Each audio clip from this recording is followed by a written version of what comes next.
Surat Al-A'raf ayat 157. A'udzu billahi minasyaitonir rajim. Bismillahirrahmanirrahim. Alladzina yattabi'unar rasula. Siapa yang dimaksud dengan ayat 156 orang-orang yang eh, ditetapkan kebaikan di dunia maupun di akhirat? Siapa mereka yang mendapatkan rahmat yang maha luas dari Allah? Siapa mereka yang eh, ditetapkan bagiannya di akhirat, yaitu mereka yang kemarin pertama yattaqun, orang yang bertakwa, yang kedua orang yang menunaikan zakat, yang ketiga orang yang beriman terhadap ayat-ayat Allah. Nah, siapa orang-orang yang beriman ini loh gitu. Jadi memang kadang ayat itu bersambung ya. Seperti misalnya di surat Ali Imran itu ya, yang ayat 14, 15, 16 sampai 17 itu kan bersambung itu. Sama kan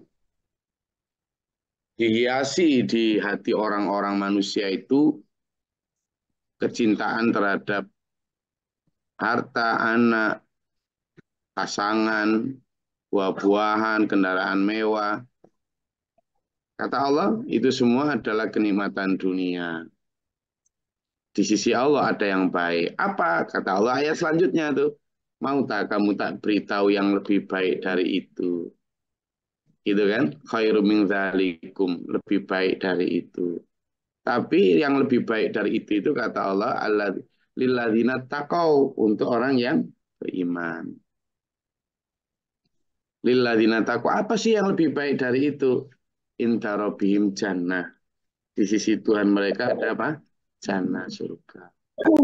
Surganya itu kan ngapain? Oh, surganya itu bagus. Khalidina fiha. Kalau yang di atas tadi di ayat sebelumnya itu mau kekayaan mau apa kan nggak kholidin, nggak kekal. Mobil ya rusak, rumah ya ganti, bojo ya peyot, kan gitu. Maka ada ini yang lebih baik, yang kholidina fiha. Kamu nanti kekal di sana. Di samping itu kamu, misalnya yang kamu anggap paling nikmat itu adalah suami ganteng, istri cantik. Lo di sana ada wa azwajum mutahharatun, pasangan yang bukan hanya ganteng atau cantik, tapi mutahharatun. Apa? Suci.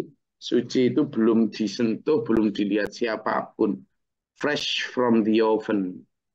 Nah, ibarat roti itu baru keluar dari oven. Suci bener. Di dunia ini mana ada yang suci? Ya kan? Pasti sudah pernah dilihat orang, dikagumi orang. Nah, lalu ayat selanjutnya, oh berarti itu untuk orang yang bertakwa ya, ya Allah. Iya. Siapa sih yang bertakwa itu? Ada selanjutnya. Alladzina yaquluna rabbana innana amanna faghfir lana dzunubana wa qina adzabannar. Yaitu orang-orang yang selalu berdoa, ya Allah, eh, kami beriman ya Allah. Kami beriman dan ampunilah dosa kami ya Allah. Dan jauhkan kami dari neraka. Itu orang yang selalu berdoa begitu. Lah orang kok bisa berdoa gitu? Gimana ya Allah? Ayat selanjutnya. Siapa sih orang yang begitu itu? Orang yang as-sabirin, sabar. Orang yang as-sadiqin, orang yang benar. Orang yang al-qanitin, orang yang taat sama Allah. Orang yang al-munfiqin, siapa yang suka sedekah?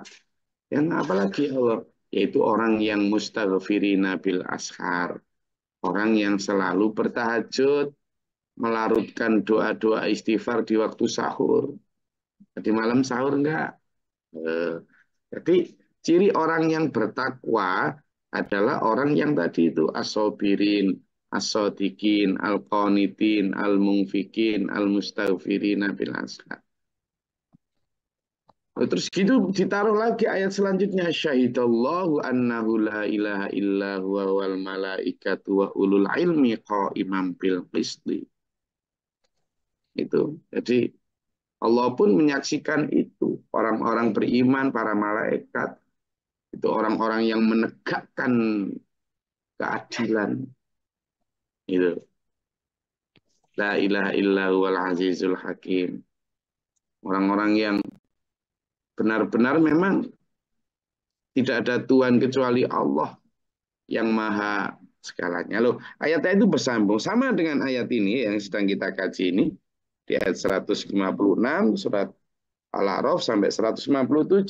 Kalau di ayat 156 kalimatnya hum bi ayatina yu'minun itu akhir dari ayat 156. Maka siapa yang dimaksud yu'minun? Diterangkan nih di surat di ayat selanjutnya 157 yaitu alladzina yattabi'unar rasulah. Jadi orang yang beriman tidak sembarang beriman. Tidak semua orang Islam beriman. Loh kok bisa gitu, Gus? Coba dibuka di surat Al-Hujurat.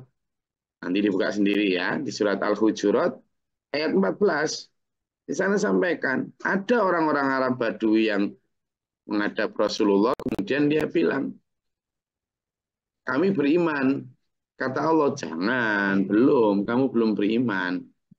Yang dimaksud beriman itu beda, kamu itu baru Islam. Islam maksudnya apa ya? Mungkin sudah syahadat, sholat, puasa, bahkan mungkin haji, tapi iman itu belum masuk ke hati. Jadi dia sholat, syahadat, puasa, ya hanya karena kebiasaan atau karena terpaksa saja. Karena lingkungannya begitu, ya dia begitu, baru Islam. Kata Allah gitu, ayat surat Al-Hujurat itu. Nah, ternyata gimana yang beriman nih? Alladzina yattabi'una rasulah. Orang yang sudah benar-benar mengikuti Nabi Muhammad. Cara makannya, cara sholatnya, cara berkeluarganya, cara kerjanya, pola pikirnya, cara melihat dunia, kan gitu, pola hidupnya, kesederhanaannya, kezuhudannya pada dunia. Itu alladzina yattabi'una rasulan itu. Termasuk ketaatannya kepada seorang rasul yang an-nabiyal ummi. An-nabiyal ummiyah. Nah, ini yang sulit. Kenapa saya bilang sulit? Mengikuti seorang rasul nabi yang tidak bisa baca tulis. Iman kepada Nabi Muhammad saat itu, dulur, ya, itu sulit. Kenapa? Ya karena waktu itu sama dengan sekarang menganggap orang yang hebat, orang yang layak diikuti itu ya yang secara strata pendidikan ya bergelar lah. Kalaupun nggak bergelar formal ya harus lulusan pesantren lah. Harus hafal ini, hafal itulah. Begitu. Lah ini boro-boro lulusan pesantren. Boro-boro punya gelar doktor, gelar syekh, gelar imam. Baca saja enggak bisa loh. Baca saja loh enggak bisa ya, Nabi Muhammad ini. Inilah sekarang sekarang karena ingin menjustifikasi bahwa orang itu harus pinter, al-ummiyah ini sekarang dimaknai beda. Al-ummi itu dimaknai al-ummi itu bukan orang yang bodoh, tapi orang-orang yang keibu-ibuan gitu sekarang diartikan gitu. Padahal enggak, asli al-ummi ini masih aslinya ini. Al-ummiyah itu sejak dulu ya artinya memang tidak bisa baca tulis. Nanti akan saya terangkan betapa kondisi Rasulullah yang al-ummiyah itu bukan kekurangan tapi justru kelebihan. Tapi dari sudut betapa sulitnya orang beriman, ya memang wajar. Gimana misalnya itu tadi. Jadi kenapa ini dimasukkan dalam kalimat di ayat ini? Alladzina yattabi'una rasulah. Orang yang beriman kepada Nabi Muhammad saat itu, yang mengikuti Rasul saat itu hebat betul, sulit Karena sulit. Jadi orang yang beriman itu betul-betul hebat, betul-betul beruntung. Mengikuti orang yang tidak paham kitab, tidak punya referensi katanya. Apalagi sanad keilmuan, blas. Tidak ada. Jauh dari itu. Lalu mau beriman, bisa beriman. Ini yang orang yang luar biasa. Memang alladzina yajidunahu maktuban indahum fit Taurati wal Injil. Memang kalimat atau Nabi Muhammad itu ciri-cirinya disebutkan. Mereka menemukan sebenarnya dalam Taurat maupun Injil bahwa akan ada nabi akhir zaman yang datang di akhir zaman. Itu. Tapi kan tidak semudah itu. Ya kalau iya, ya kalau dia. Kan di situ hanya disebutkan bahwa nanti di akhir zaman akan ada seorang, ini sebutnya juga bukan nabi ya, dengan bahasanya sendiri entah apa ya di bahasa Kipti maupun bahasa Ibrani di Taurat maupun Injil itu. Tapi yang jelas di sana disebutkan akan ada seorang utusan Tuhan nanti. Sudah. Tapi kan can be anybody. Bisa jadi siapa saja. Kenapa harus Muhammad? Kan gitu pertanyaan yang muncul. Jadi meskipun alladzi yajidunahu maktuban indahum, meskipun di sini disebutkan orang tersebut atau seorang Muhammad itu disebutkan di dalam kitab mereka, tapi kan ciri tentang orang tersebut itu minim sekali. Kalaupun disebutkan Ahmad, ya di dalam kitab Taurat maupun Injil yang nggak ada sebutan Ahmad lah. Sebutannya bisa jadi berbeda. Cuma kalau diterjemahkan dalam bahasa Arab menjadi Ahmad. Lah kan itu Muhammad. Nah kan orang bisa aja membantah begitu. Belum lagi kalau kemudian tapi kriterianya masa gitu. Itu. Sehingga ketika meskipun sudah disebutkan dalam kitab mereka, tapi masih sangat banyak celah untuk membantah. Kenapa ya? Karena kriteria yang disebutkan dalam kitab tentang siapa utusan yang akan datang itu minim. Hanya 1-2 kriteria. Sementara kriteria lain bisa jadi nggak match kan? Itu. Sehingga yang beriman saat itu benar-benar ya memang jatah dari Allah. Benar-benar merupakan ya karunia. Sulitlah. Sekarang gampangannya sekarang aja lah. Kalau saya sering sampaikan ke sampean semua ya, andaikan kita hidup di masa Rasulullah, kita itu sebenarnya jadi Abu Bakar apa Abu Jahal?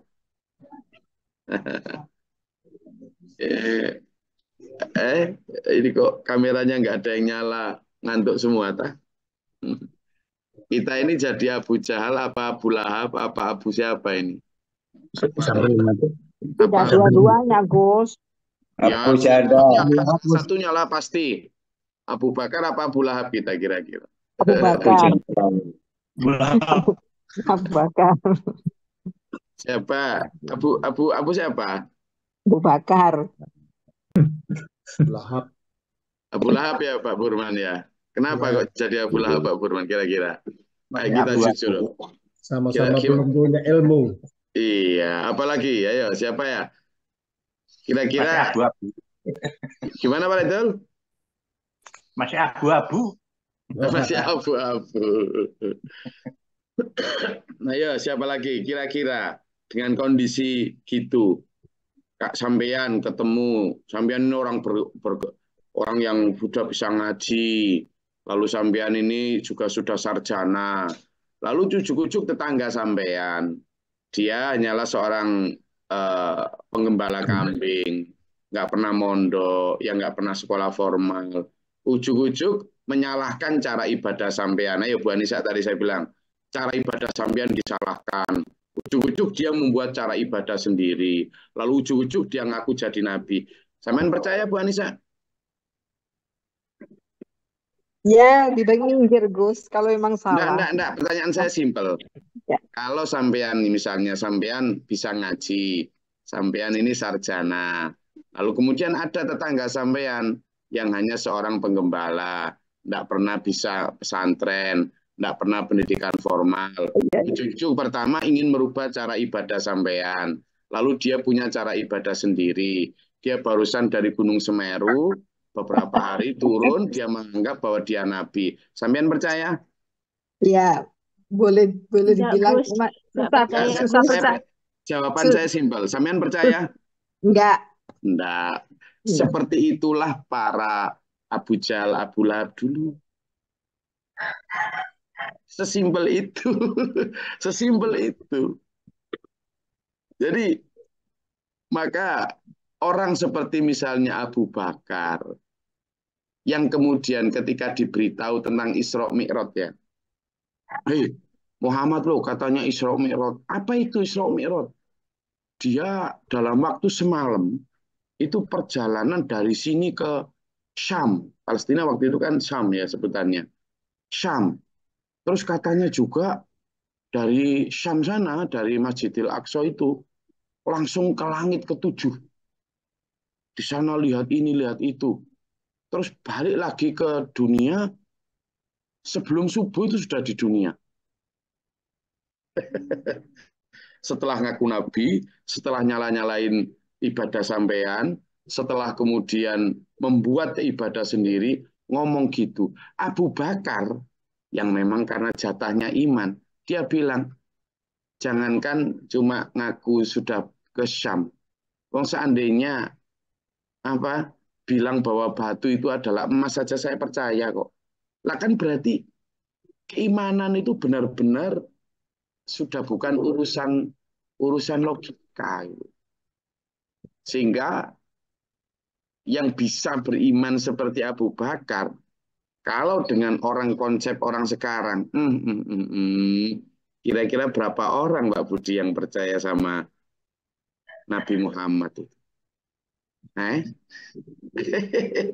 nah, ini kenapa? Karena ayat kita bicara al-ummiyah. Coba sama lihat di terjemahan sampean. Al-ummiyah di situ itu diartikan apa? Orang yang tidak bisa baca tulis. Tidak bisa. Lalu ini coba kita lanjutkan ya ayatnya. Ya'muruhum bil ma'ruf. Mereka menyuruh perbuatan yang ma'ruf. Apa yang ma'ruf di situ?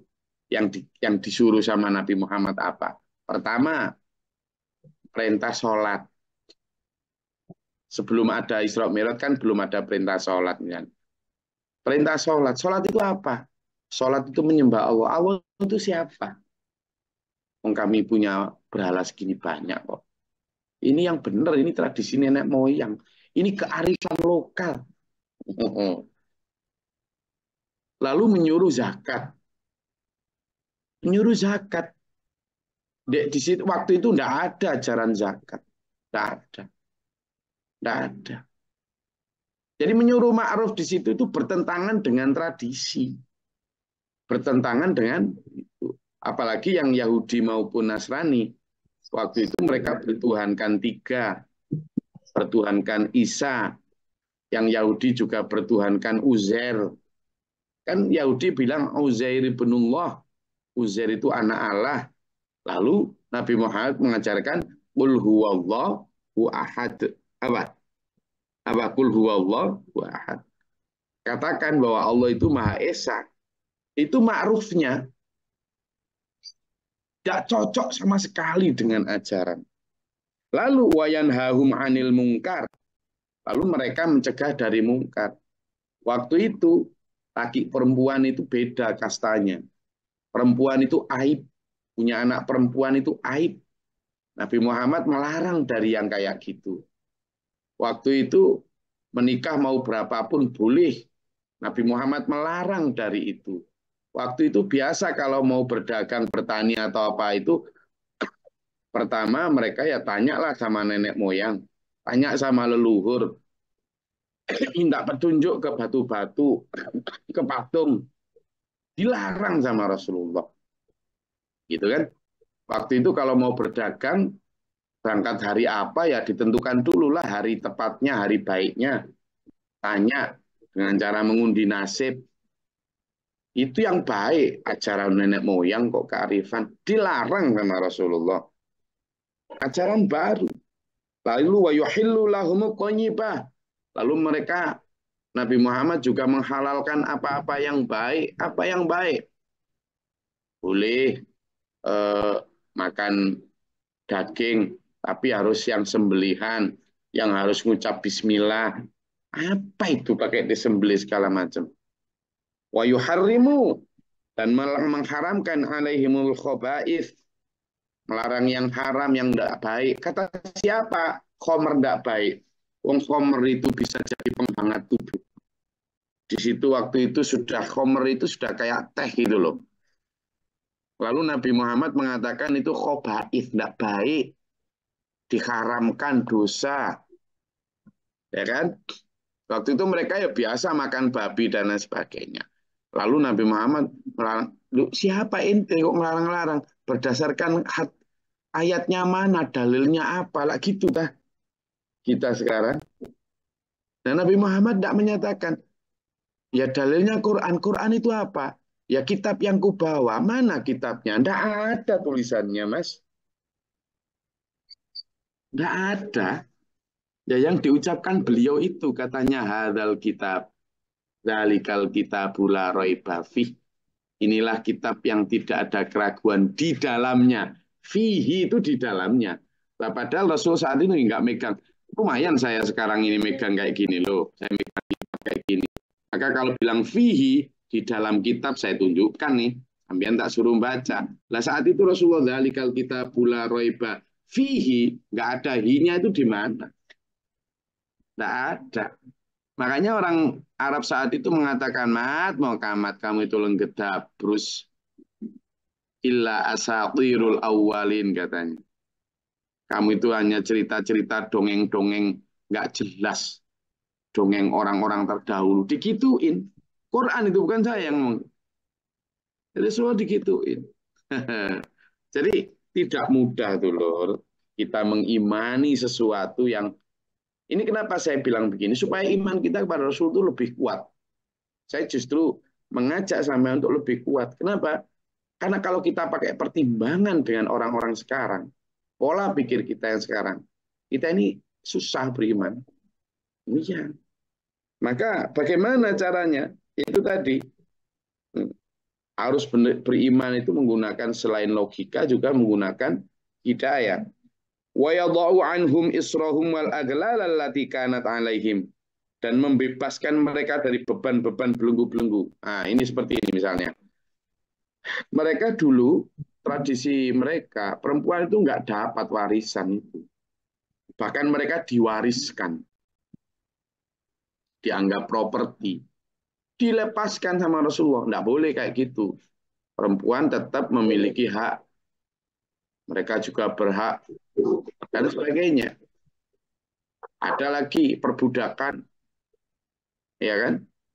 Zaman dulu tidak mungkin orang kulit hitam itu bisa menempati posisi sosial di masyarakat, dilepaskan. Tapi itu melanggar tradisi, tradisi yang bahkan di zaman modern kayak gini aja masih ada kasta-kasta kayak di India itu. Wih, penghinaan terhadap kasta rendah di India itu luar biasa. Di zaman modern 1500 tahun sudah setelah Rasulullah saja masih ada. Nah, saat itu Rasulullah membebaskan itu. Coba kalau ke India, zaman ke India sana, lalu katakan bahwa kasta-kasta itu tidak benar itu, di mata Allah semua sama, dibunuh sampean. Jadi itu bukan dianggap sebagai pembebasan dari belenggu, tapi justru merusak tradisi sampean. Lah Rasulullah 1500 tahun yang lalu mengatakan bahwa itu membebaskan belenggu, padahal di mata Abu Jahal maupun Abu Lahab yang sekarang ada di India, Abu Lahab, Abu Jahalnya, ya sama, merusak tradisi gitu loh.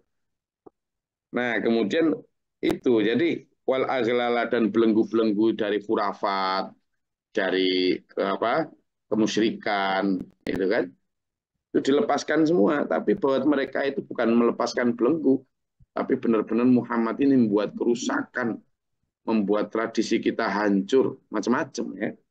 Makanya orang-orang Arab sekarang itu sebagian ingin kembali kepada tradisi mereka nenek moyang. Ada ini sekarang gerakan di Arab sana itu yang mengajak kembali kepada tradisi sebelum datangnya Islam. Ada gerakan gitu di sana itu. Jadi bahayanya begitu. Falladzina amanu, dan maka orang-orang yang beriman itu adalah benar-benar orang yang amanu, beriman kepada Nabi Muhammad as it, apa adanya. Jadi Rasulullah meskipun nggak bisa baca, aku tetap beriman.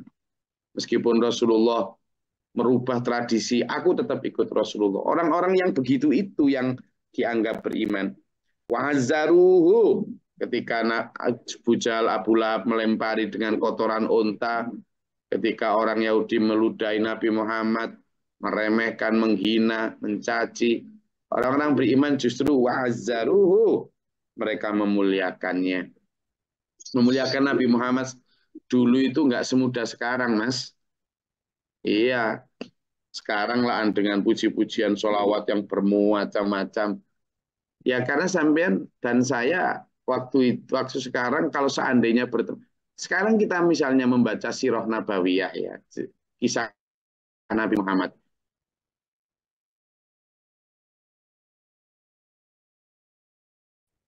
Waktu itu dituturkan oleh para sahabat yang mencintainya.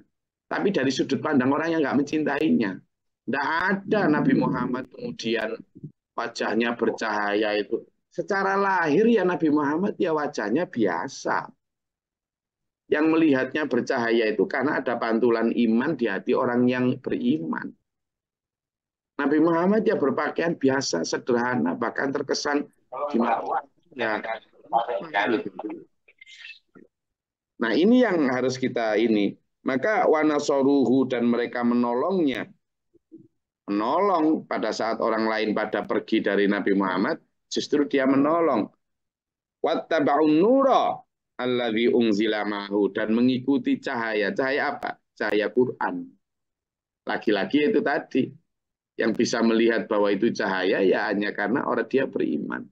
Bagi orang lain apa Thomas? Apa itu? Quran itulah apa? Mana itu asatirul awalin gitu. Kenapa ya? Karena diucapkan oleh orang-orang yang nggak apa ya, nggak berpendidikan gitu. Coba dibuka di surat Al-Mutaffifin. Surat Al-Mutaffifin ayat ke-13. Surat Al-Mutaffifin ayat ke-13.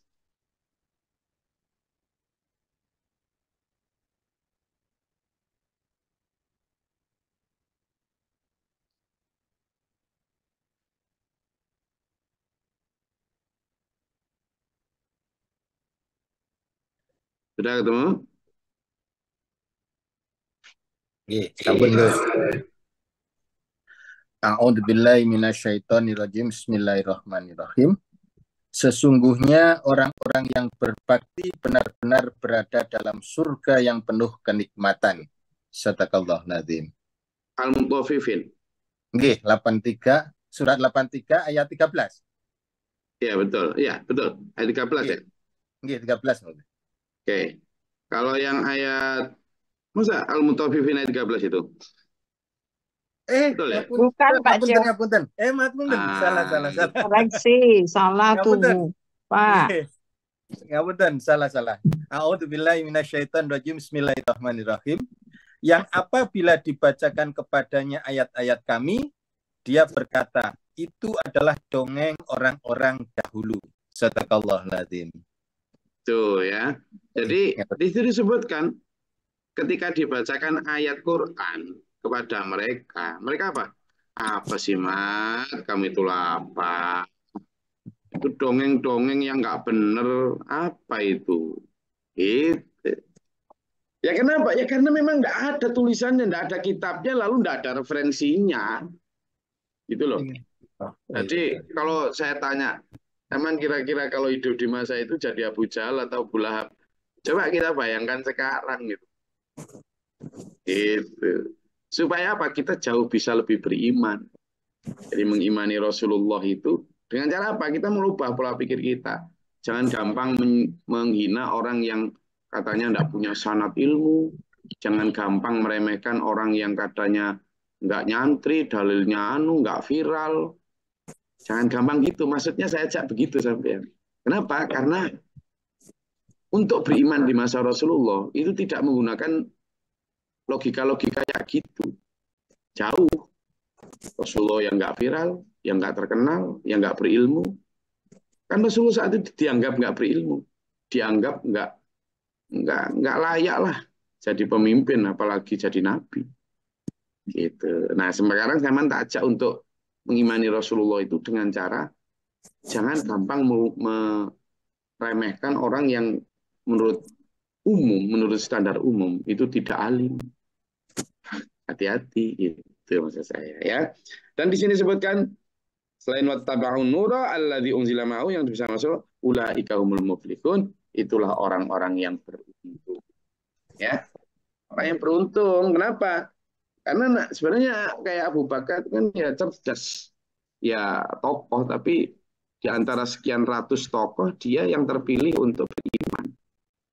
Itu karunia, itu karena Umar bin Khattab sekalipun di awalnya kan yang menentang itu. Mau membunuh Nabi. Khalid bin Walid kan yang menentang. Bahkan mengalahkan Rasulullah dan pasukannya di perang Uhud itu Khalid bin Walid tuh. Tapi dia beruntung ketika kemudian dipilih Allah untuk punya hidayah. Gitu. Itu menunjukkan betapa sulitnya beriman kalau tidak ada pertolongan hidayah. Jadi kita seandainya zaman hidup di masa itu gimana? Tidak semudah itu. Kalau nggak dapat hidayah, aduh. Ya. Silakan, ada yang mau ditanyakan? Oh.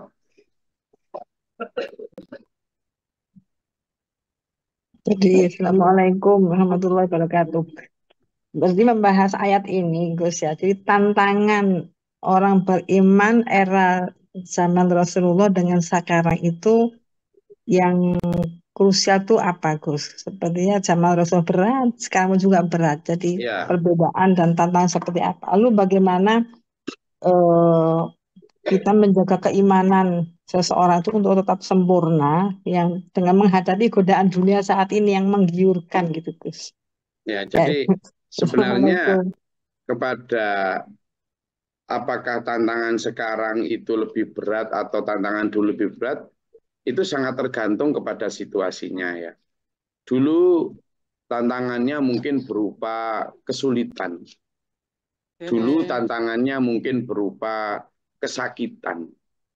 Kenapa? Misalnya pada saat panas, paceklik, lalu diajak perang, jauh, melewati padang pasir, berhadapan dengan maut, itu tantangannya. Kan gitu. Berat tantangannya, dicaci maki, dihina, guru oleh orang-orang Mekah itu. Tantangannya. Nah, tantangan sekarang itu disuguhi dengan kenikmatan makanan, food ya, kuliner, disuguhi dengan kenikmatan fun, mulai dari film, tari-tarian, joget-joget, nyanyi-nyanyian, ya kan, hiburan-hiburan, rekreasi, kemudian fashion, kita disuguhi dengan rumah mewah, rumah megah, mobil mewah, baju yang wah, gitu kan, dan segala macam perhiasan dan fashionnya. Kemudian kita disuguhi juga dengan iming-iming fame. Apa itu? Fame itu adalah keterkenalan, kekuasaan. Lalu kita juga disuguhi dengan apa? Fortune. Apa fortune itu? Segala macam kekayaan, harta yang melimpah. Nah, itu tak sama saja godaan itu beratnya. Kenapa? Karena disandingkan dengan kesederhanaan yang diteladankan Rasulullah, iming-iming akhirat yang belum kelihatan, kemudian perintah bersedekah, perintah hidup sederhana, dibandingkan dengan itu berat. Makanya pernah satu saat setelah peperangan besar, kemudian Rasulullah mengumpulkan pasukannya, lalu inspeksi, menang peperangan itu. Rasulullah sambil menginspeksi pasukan itu, menyampaikan, selamat atas kemenangan kalian memenangkan pertempuran besar ini. Dan bersiaplah kalian untuk menghadapi peperangan yang jauh lebih besar. Para sahabat bingung, loh itu dari pertempuran sudah besar sekali. Apa pertempuran yang lebih besar? Ternyata akbarul jihad, jihad yang lebih besar adalah jihadatun nafs. Jihad melawan hawa nafsu. Nah, sementara yang sekarang ditawarkan dunia ini, yang kemarin saya terangkan tentang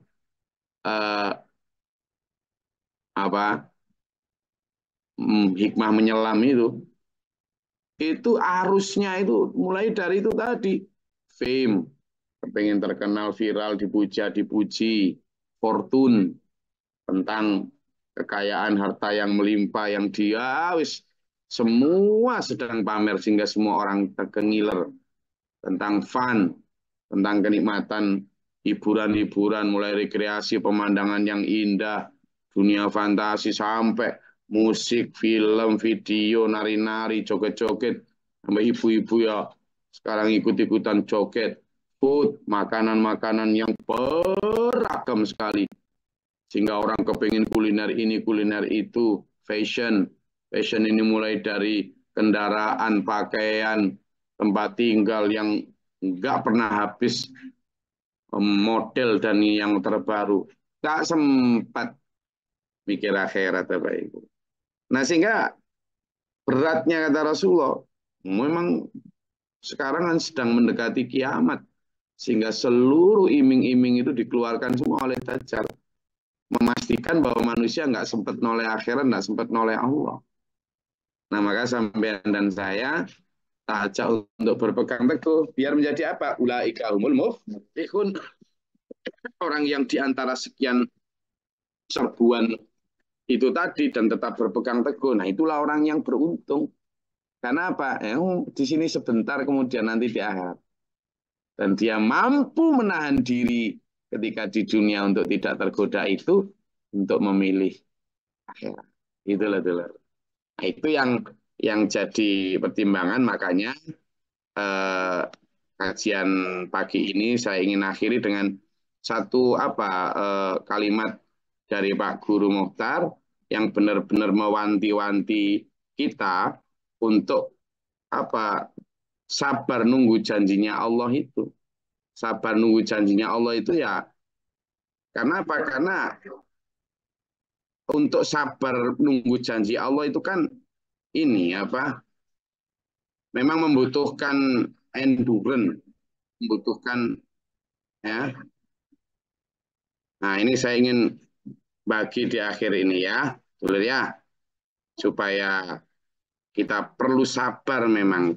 Ini suaranya beliau langsung yang mengajak kita untuk sabar, ya, sabar sampai nunggu janjinya Allah. Tetapi untuk semua.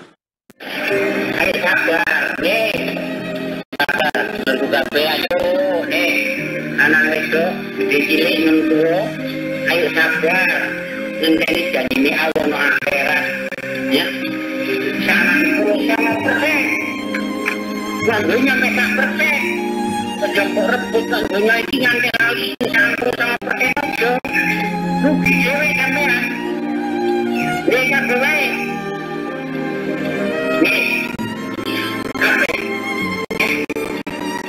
Nah, sehingga orang-orang yang benar-benar muflihun adalah orang yang sabar nunggu 99%, tidak terpedaya oleh yang 1% ini.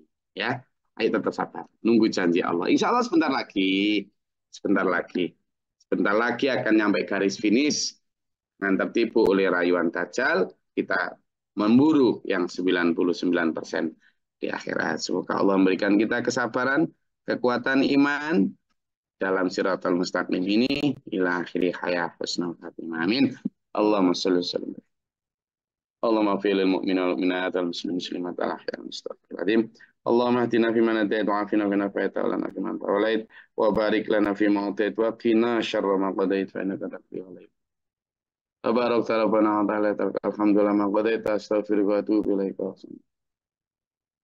اللهم ادفع عنا البلاء والوباء وبدل الحسد من نجينا من الشياطين من كفار ربنا نجينا ولينا وصحبنا ومن ظالمين ربنا ولا تجعلنا في القوم الظالمين.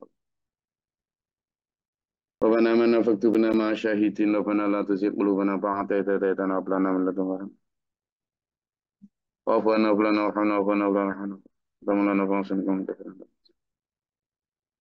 أنت مولانا فانصرنا قوم المرددين أنت مولانا فانصرنا قوم الظالمين أنت مولانا فانصرنا قوم الكافرين. أنت مولانا فانصرنا قوم الجاهلين وبيعوذ بك من وجهة الشيطان ومن كل وجهة.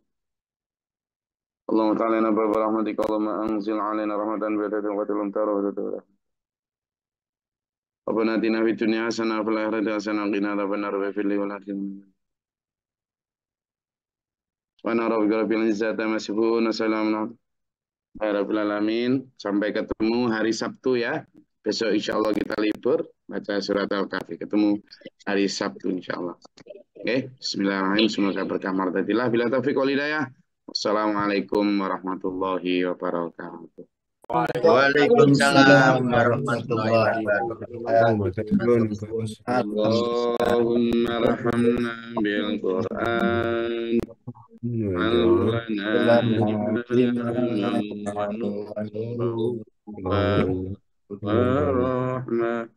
Allahumma zakirna ma nasina وعلمنا منه من جاهلنا warzuqna tilawata